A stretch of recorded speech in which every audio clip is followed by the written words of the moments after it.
ये advance map animation मैंने अपने फ़ोन से क्रिएट की है। कैसे, वो आपको इस वीडियो में बताऊंगा। तो देखो, सबसे पहले आपको हाई क्वालिटी मैप एसेट्स चाहिए होंगे, जो कि आप मेरे व्हाट्सएप एंड टेलीग्राम चैनल से डाउनलोड कर सकते हो। ये होने के बाद आप अलाइट मोशन ऐप ओपन करना एंड सबसे पहले सैटेलाइट मैप इंपोर्ट करके इफेक्ट्स टैब की कलर एंड लाइट कैटेगरी से saturation and vibrance effect add करके सैचुरेशन की वैल्यू -100 कर लेना। उसके बाद मैट मास्क एंड की कैटेगरी से विनियट इफेक्ट ऐड करना। अब यहाँ आपको साइज एंड राउंडनेस की वैल्यू तो कम करनी है, लेकिन फेदर एंड स्ट्रेंथ की वैल्यू को इंक्रीज कर लेना। ये होने के बाद कंट्री के मैप की पीएनजी इंपोर्ट करके उसे सही से एडजस्ट कर लेना। आपको इफेक्ट्स की कलर एंड लाइट कैटेगरी में आकर ये सॉलिड कलर इफेक्ट ऐड करना है एंड मैप का कलर चेंज करने के बाद आपको ब्लेंडिंग एंड ओपेसिटी टैब में जाकर हर एक ब्लेंडिंग मोड ट्राई करना है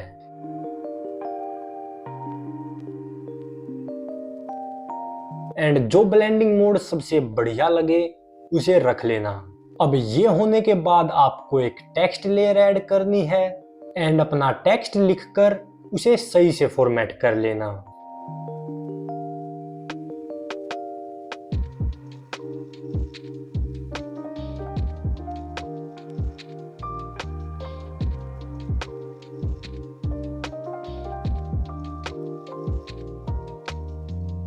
एंड फिर ब्लेंडिंग एंड ओपेसिटी टैब में जाकर टेक्स्ट को भी ब्लेंड कर लेना।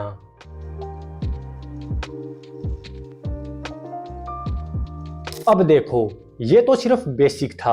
आगे मैं आपको एक के बाद एक एडवांस इफेक्ट क्रिएट करके दिखाऊंगा, जिनमें से हमारा पहला इफेक्ट होगा मैप के अंदर पीएनजी एनिमेट करना।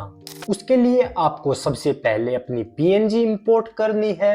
अब अगर पीएनजी का कलर मैप के कलर के साथ मैच ना करे तो इफेक्ट्स टैब में जाकर saturation and vibrance effect add करना एंड पीएनजी की सैचुरेशन हल्की सी कम कर लेना।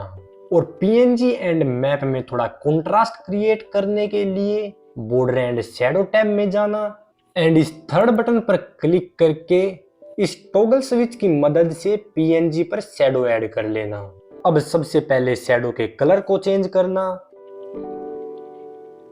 फिर साइज की मदद से उसके ब्लर को कम करना एंड लास्ट में इसकी पोजीशन एडजस्ट कर लेना। यह सब होने के बाद मैप पीएनजी की डुप्लीकेट लेयर क्रिएट करना।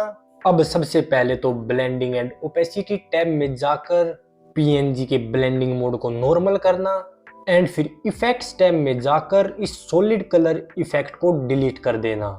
ये होने के बाद पीएनजी लेयर को राइट साइड से होल्ड करके इसे टॉप पर ले आना और फिर map PNG and character PNG को सिलेक्ट करके इस बटन पर क्लिक करना, जिससे कैरेक्टर पीएनजी मैप पीएनजी की शेप में मास्क हो जाएगी एंड इन दोनों लेयर्स का एक ग्रुप बन जाएगा। इसके बाद इस ग्रुप को सिलेक्ट करके एडिट ग्रुप बटन पर क्लिक करना, मूव एंड ट्रांसफॉर्म टैब में जाना एंड यहाँ एक की फ्रेम ऐड कर लेना। इसके बाद प्ले हेड को स्टार्टिंग में लाकर पीएनजी को नीचे की तरफ मूव कर देना एंड इस स्लाइड अप एनिमेशन को स्मूथ बनाने के लिए कर्व टैब में जाकर इस प्रकार का कर्व ऐड कर लेना एंड देखो, इस प्रकार की एनिमेशन रेडी हो जाएगी। एंड नाउ जो नेक्स्ट इफेक्ट हम क्रिएट करेंगे वो होने वाला है मैप के अराउंड एनिमेटेड बॉर्डर।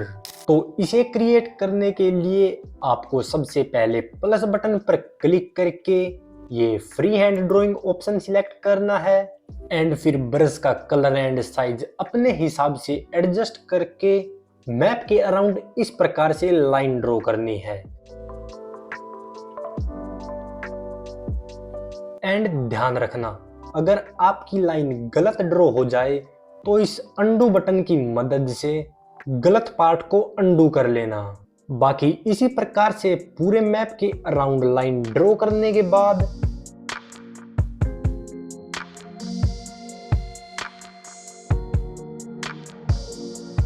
आप मैप पीएनजी की डुप्लीकेट लेयर क्रिएट करना एंड फिर उसे टॉप पर लाकर सबसे पहले ब्लेंडिंग एंड ओपेसिटी टैब में जाकर ब्लेंडिंग को नॉर्मल पर सेट कर देना एंड फिर इफेक्ट्स टैब में जाकर सॉलिड कलर इफेक्ट को डिलीट कर देना। ये होने के बाद इफेक्ट्स की ड्राइंग एंड एज कैटेगरी में जाकर कॉन्टोर लाइंस इफेक्ट ऐड करना। अब सबसे पहले तो इस लाइन का कलर चेंज करना और फिर ऑफसेट की वैल्यू 0 कर लेना। इसके बाद विड्थ की वैल्यू थोड़ी कम करके फिल की वैल्यू को भी 0 कर लेना। इसके बाद अपनी ड्राइंग लेयर सिलेक्ट करके दोबारा से इफेक्ट्स की ड्राइंग एंड एज कैटेगरी में आना एंड ड्राइंग प्रोग्रेस इफेक्ट का ड्रॉ ग्रेजुअली प्रीसेट ऐड कर लेना, जिससे बॉर्डर एनिमेट हो जाएगा। इसके बाद ड्राइंग एंड कंटूर लाइन वाली लेयर को सिलेक्ट करके इस बटन की मदद से ड्राइंग को कंटूर लाइन के अंदर मास्क कर लेना एंड ये करते ही इस प्रकार का एनिमेटेड बॉर्डर रेडी हो जाएगा। अब नेक्स्ट इफेक्ट जो हम क्रिएट करेंगे वो होगा जूम इन फ्रॉम क्लाउड्स। इसके लिए सबसे पहले एक क्लाउड पीएनजी ऐड करना और फिर मूव एंड ट्रांसफॉर्म टैब में जाकर इसकी जी वैल्यू -1000 कर लेना। ऐसा करते ही ये क्लाउड पीएनजी थोड़ी बड़ी अपीयर होगी, तो इस थर्ड ऑप्शन पर क्लिक करके इसके साइज को कम कर लेना और इसे सही से प्लेस करके एक और क्लाउड पीएनजी ऐड करना और इसकी जी वैल्यू -1200 करके इसका साइज भी कम करना और फिर इसे भी अपने हिसाब से प्लेस कर लेना। सिमिलरली एक तीसरी क्लाउड पीएनजी ऐड करके उसकी जी वैल्यू को -1300 करना, फिर उसका साइज कम करना एंड उसे भी अपने हिसाब से प्लेस कर लेना। इसके बाद एक कैमरा लेयर ऐड करना एंड यहाँ क्लिक करके कैमरा आइकन की मदद से कैमरा व्यू ऑन कर लेना। ये होने के बाद कैमरा की जी वैल्यू एडजस्ट करके स्टार्टिंग में एक की फ्रेम ऐड करना एंड ये होने के बाद प्ले हेड को थोड़ा आगे ले जाकर कैमरा को भी आगे की तरफ मूव कर लेना और फिर दोनों की फ्रेम्स के बीच इस प्रकार का कर्व ऐड कर लेना।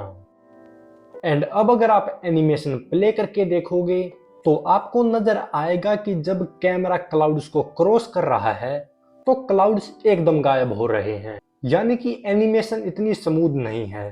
तो इसे स्मूथ बनाने के लिए आपको प्ले हेड उस टाइम पर लेकर आना है जब कैमरा क्लाउड को क्रॉस कर रहा है। इसके बाद ब्लेंडिंग एंड ओपेसिटी टैब में जाकर क्लाउड की ओपेसिटी 0 कर देनी है और यहाँ एक की फ्रेम ऐड करके प्ले हेड को की फ्रेम से थोड़ा पहले ले आना एंड ओपेसिटी को वापस 100 कर देना। ये प्रोसेस आपने जितनी भी क्लाउड लेयर ऐड की है उन सभी पर रिपीट करना एंड उसके बाद कुछ ऐसी एनिमेशन रेडी हो जाएगी। And now the last effect जो मैं इस वीडियो में क्रिएट करके दिखाऊंगा वो है इस प्रकार का 3D फ्लिप इफेक्ट। बट उससे पहले अगर आप यहाँ तक वीडियो देख रहे हो एंड चैनल सब्सक्राइब नहीं किया है तो चैनल को सब्सक्राइब कर लो एंड वीडियो को लाइक भी कर देना। एंड अब देखो, सभी लेयर्स को एक साथ फ्लिप करने के लिए आपको कैमरा एंड क्लाउड पीएनजीज को छोड़कर सभी लेयर्स का एक ग्रुप बना लेना है एंड फिर इफेक्ट्स की 3D कैटेगरी में जाकर फ्लिप लेयर इफेक्ट ऐड कर लेना। इसके बाद सबसे पहले तो आप प्ले हेड को उस पॉइंट पर लेकर जाना जहां से आप फ्लिप स्टार्ट करना चाहते हैं। उसके बाद एंगल की वैल्यू पर एक की फ्रेम ऐड करके प्ले हेड को आगे ले जाना एंड एंगल की वैल्यू को अपने हिसाब से इंक्रीज कर लेना एंड एक्सिस की वैल्यू एडजस्ट करके आप ये डिसाइड कर सकते हो कि मैप किस तरफ से फ्लिप होगा। एंड लास्ट में दोनों की फ्रेम्स के बीच इस प्रकार का कर्व ऐड कर लेना एंड ये एनिमेशन भी रेडी हो जाएगी। और अब आपकी जानकारी के लिए बता दूं, मैंने मैप एनिमेशन पर एक ट्यूटोरियल पहले भी क्रिएट कर रखा है जो कि ये वाली वीडियो है, आप इसे भी जरूर चेक करना।